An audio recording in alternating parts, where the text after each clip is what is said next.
Alright, let's dive into this because there's a lot to unpack here, and I think it's a fascinating look at where Florida State football is heading. So, Mike Norvell just wrapped up their first preseason scrimmage, and personally, I think this is where the season really starts to take shape.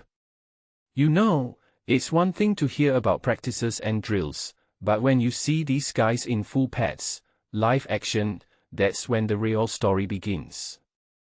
What immediately stands out is Norvell's focus on communication and alignment. He mentioned it multiple times, and I think that's a huge indicator of where this team is at. In my opinion, this isn't just about X's and O's, it's about building a cohesive unit. When he talks about guys aligning and executing plays with leverage, what this really suggests is that he's laying the foundation for a team that can adapt on the fly.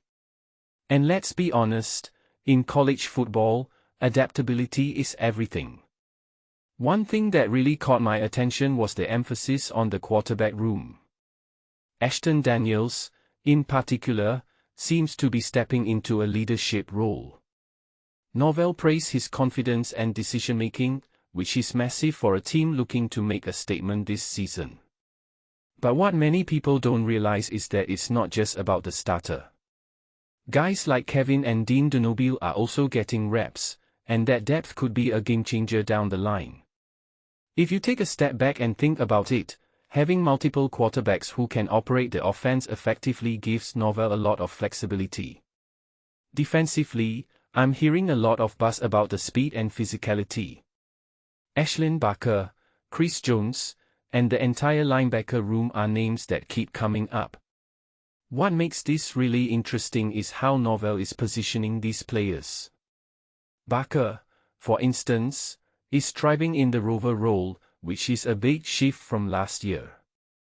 This raises a deeper question: how will these adjustments translate into actual game scenarios? I think we're looking at a defense that could surprise a lot of people. Special teams, often the unsung hero of any team, also got some love.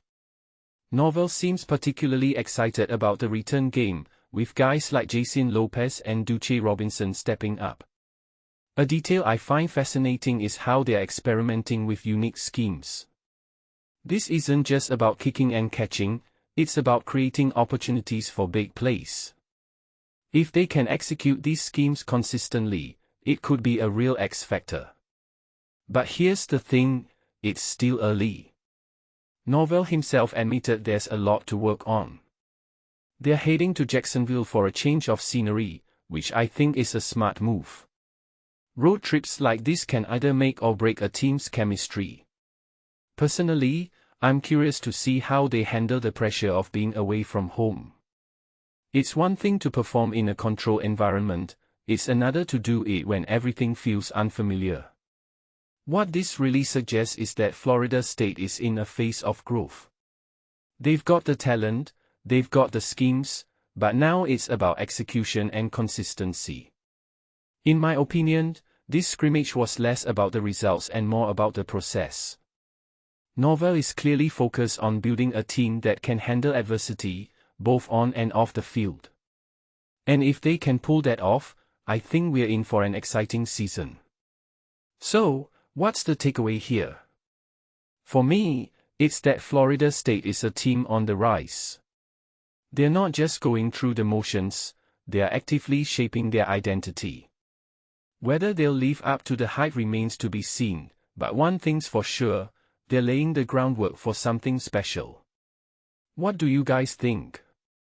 Let me know in the comments below, and don't forget to hit that like button if you enjoyed this breakdown. Cheers!